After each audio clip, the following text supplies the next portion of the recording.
Welcome back on The Pursuit of Wealth, everybody. It's Rod with POW Group. In this video, we're going to be explaining simply what is goodwill and impairments. This is a question I get time and time again, and it's actually pretty easy once you get the gist of it. So again, I'll break it down, try to explain it as simply as I can. Make sure to smash the like, subscribe, tick the bell, you'll be notified on any future videos. You can follow us over on X, formerly Twitter. Handle for that is @GroupPOW. So the reason why a lot of people have been asking me the last couple of days, Tilray Brands, we follow it very closely on this channel. They actually just reported their full fiscal 2025 financial result and fourth quarter for 2025. And if you scroll down, they had a net loss, and it has to do with GAAP reporting and then non-GAAP reporting. So it's just a different type of accounting.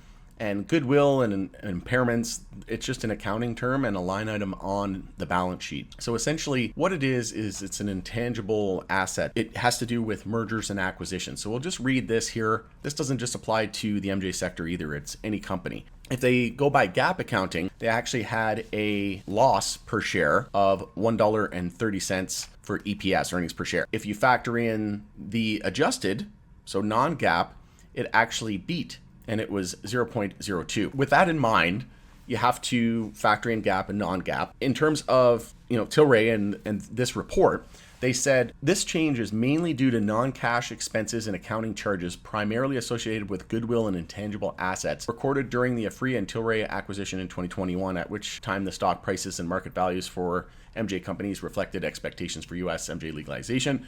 As a result, the accounting-related non-cash impairment charge, $1.396 billion, was recognized. Net income loss per share was negative 130 compared to negative 0.04 prior year quarter. So essentially what happens is this pertains to mergers and acquisitions. When a company buys another company, usually comes out at the end of the year, right? At the fiscal year end, because at the end of the year, they reevaluate it. So essentially what it is it's just a way of understanding like the premium. So for example, if you buy a company in MJ, a lot of the times there's a premium, right? It's like a 20% premium. That has to do with all sorts of factors. And Investopedia does a great job breaking it down as well. What is goodwill in accounting? And there's a quick video here, play it here in just a moment. Essentially what it is, really, really simply. So imagine you're buying a company, and that company has all kinds of equipment, inventory, it has some cash, and let's say it's worth about $100,000. After you subtract all the debts, you pay about $150,000 for it because of loyal customers, it has a great reputation, the brands are great, it's in a great location, etc. All of these things you can't really touch or count or kind of quantify really easily, right? That's the intangible aspect. It's worth $100,000, right? The fair market value, but you end up paying $150,000. Well, that $50,000 extra is the premium, right? It's called goodwill.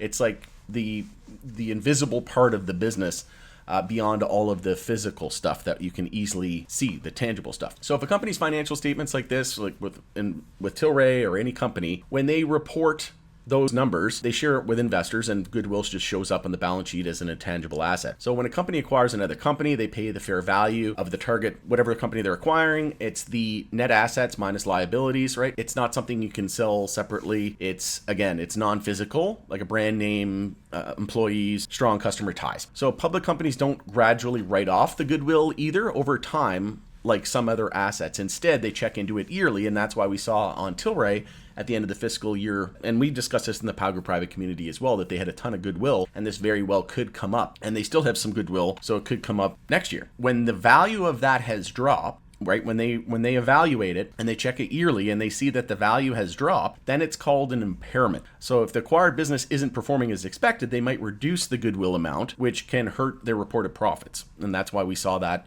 on Tilray's recent earnings report. So investors will kind of pay attention to goodwill, right? Because it signals whether or not they're overpaying for acquisitions, if it was accretive. So the impairments might mean that there's trouble ahead. Overall, I don't think there's anything to worry about. I think, Afria was a great business. Hexo, Redecan, I think was the crown jewel of it all, really. And they have such a good reputation, right? If you look at the brand Redecan, it's all over the place. You walk into a store and you see it everywhere. So in short, goodwill is the premium, right? The price tag, the premium price tag of a company's invisible strengths, essentially. It's a key part of understanding if a public company's deals are paying off. And we don't really know for sure yet because there's so much that remains to be seen, but basically the long and short of it. And before we play this quick video, the reason why the goodwill impairment test was implemented is because in the late 1990s, you can see here on Investopedia, many companies overpaid for their acquisitions. And when the bubble collapsed, many companies had to report these overpayments on their balance sheet as a loss called goodwill impairment charge. Bottom line, so given the difficulty of putting a dollar value on intangible assets like brands, customer relations, proprietary technologies,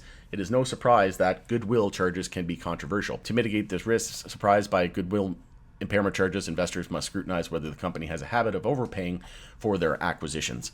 We'll play this quick video here. Like I said, it does a great job explaining it.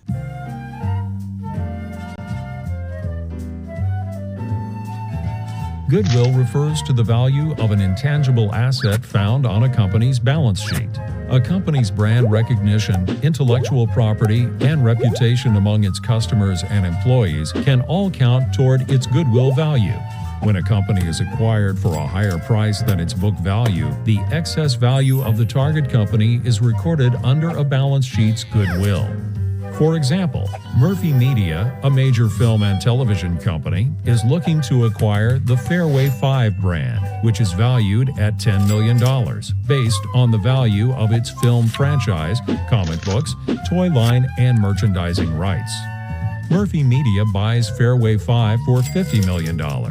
This purchase price consists of $10 million for the physical assets of Fairway 5 and an additional $40 million for its goodwill, which consists of its global brand awareness, loyal and devoted fan base, and the revenue-making potential of its film sequels and spin-offs in other mediums. Goodwill plays a bigger role in publicly traded companies than private firms. This is because publicly traded companies are constantly under public scrutiny and subject to market valuation. Thus, the ethics and actions of public firms are easier to see and quantify. Goodwill often changes, and companies have to subject goodwill to amortization or impairment tests to accurately reflect the goodwill asset on the balance sheet. All right, there you have it. So hopefully that makes sense. And if you found value in this, please let me know. I'm going to just kind of summarize it again here. When you have a merger or an acquisition, when the assets that were, so the fair value, it just means that the assets were valued higher than what they were worth today, essentially. It's an accounting term. So if a company pays more than fair value, that's the premium. That extra is considered the goodwill portion. If the value of the goodwill drops, then it's called an impairment, which is what Tilray did. And in GAAP accounting, that is factored into the operating income, but in non-GAAP accounting, it isn't. So, or adjusted EPS, etc. So basically, think of goodwill as the premium they paid for the company, as they usually pay more than what the fair value was. And again, this is something that we've seen a lot in the MJ industry, where usually the premium's somewhere around 20%. All right, hopefully this video was helpful. If it was, make sure to leave a like. Let me know your thoughts and opinions on this in the comment section below.